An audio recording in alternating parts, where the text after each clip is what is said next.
भगवत गीता साक्षात भगवान की वाणी है।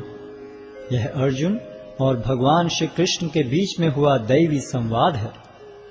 ये संवाद आज से 5000 वर्ष पूर्व कुरुक्षेत्र नामक स्थान पर हुआ। भगवत गीता में जीवन के सभी महत्वपूर्ण प्रश्नों का उत्तर है, जैसे हम कौन हैं, भगवान कौन है, हमें कष्ट क्यों होते हैं, क्या पुनर्जन्म होता है, क्या अन्य ग्रहों पर जीवन है, हम कैसे इस जन्म और अगले जन्म में सुखी रह सकते हैं, हम कैसे भगवत धाम को जा सकते हैं। कोई पूछ सकता है कि कुरुक्षेत्र में हुए महान युद्ध जिसके दौरान भगवत गीता कही गई, उसका कारण क्या था। 5000 वर्ष पहले विचित्रवीर्य नामक एक महान राजा का देहांत हो गया। क्योंकि उसका बड़ा पुत्र धृतराष्ट्र जन्म से अंधा होने के कारण राज्यभार संभालने में असमर्थ था, अतः उसके छोटे भाई पांडु ने राज्य सिंहासन संभाला। पांडु की मृत्यु के बाद उसके 5 पुत्र, जो पांडवों के नाम से विख्यात थे, जो नियमानुसार राज्य के उत्तराधिकारी बने, लेकिन पांडव भी बालक ही थे, अतः धृतराष्ट्र ने स्वयं राज्यभार संभाला। धृतराष्ट्र के 100 पुत्र थे, जो कौरवों के नाम से जाने जाते थे। जब पांडव बड़े होकर राज्य संभालने लायक हुए, तो वे संपूर्ण राज्य नहीं लेना चाहते थे, हालांकि वो उनका नियम संगत अधिकार था। वे राज्य को अपने चचेरे भाइयों के साथ बांटना चाहते थे, और इस प्रकार राज्य को पांडवों और कौरवों के बीच बांट दिया गया। लेकिन कौरवों में ज्येष्ठ दुर्योधन अपने भाग से संतुष्ट न था। वो संपूर्ण राज्य को स्वयं ही भोगना चाहता था। उसने पांडवों को मारने के लिए कई षड्यंत्र रचे, लेकिन वो असफल रहा। फिर उसने नियम के विरुद्ध संपूर्ण राज्य को हड़प लिया और पांडवों को राज्य से निष्कासित कर दिया।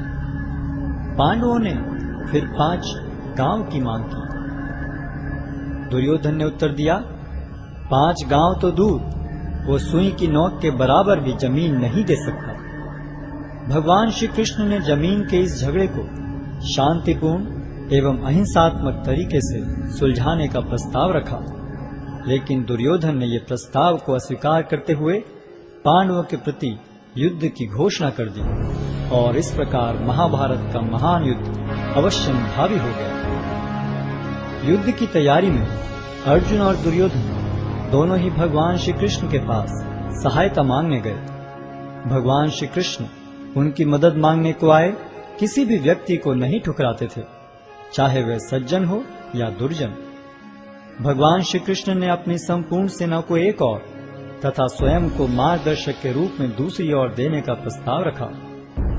दुर्योधन ने भगवान श्री कृष्ण की सेना को चुना, जबकि अर्जुन भगवान को मार्गदर्शक के रूप में प्राप्त करने को उत्सुक था। इस प्रकार भगवान श्री कृष्ण अर्जुन के मार्गदर्शक तथा सारथी बने। युद्ध स्थल में अर्जुन एक दुविधा में पड़ गया कि वह अपने अधिकारों के लिए लड़े, जिसके लिए आवश्यक था अपने ही स्वजनों का वध, या युद्ध भूमि से पलायन कर दुष्ट दुर्योधन को राज्य पर शासन करने दे।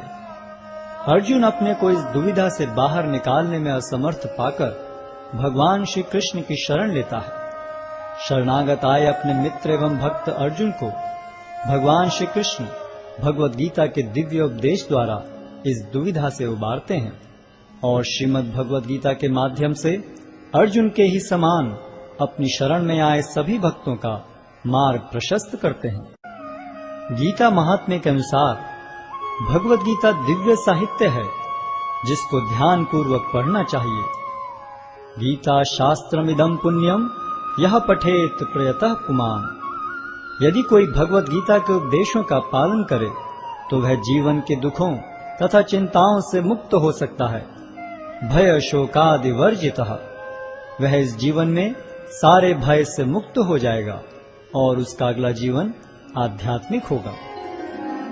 गीताध्ययनशीलस्य प्राणायाम परस्य च नैव सन्ति ही पापानि पूर्व जन्म कृतानि च।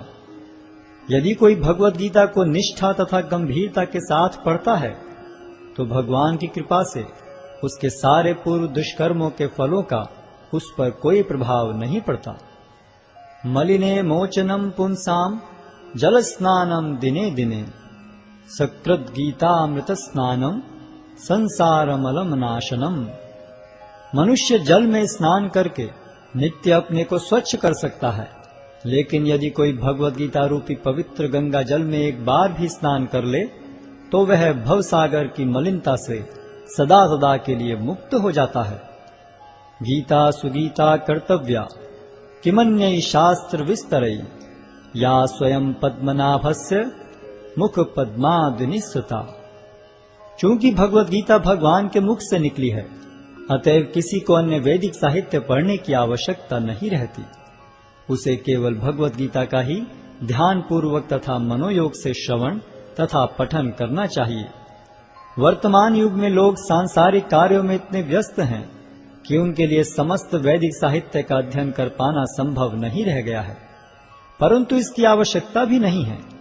केवल एक पुस्तक भगवद गीता ही पर्याप्त है, क्योंकि यह समस्त वैदिक ग्रंथों का सार है और इसका प्रवचन भगवान ने किया है।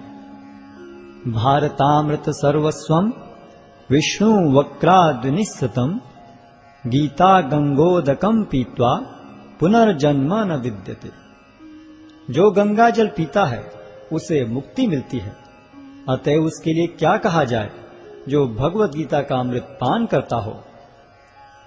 सर्वोपनिषदो गावो दोग्धा गोपाल नंदनः पार्थो वत्सः सुधीर्भोक्ता दुग्धम गीतामृतम महत्। यह गीतोपनिषद भगवद गीता जो समस्त उपनिषदों का सार है, गाय के तुल्य है और ग्वाल बाल के रूप में विख्यात भगवान कृष्ण इस गाय को दुह रहे हैं।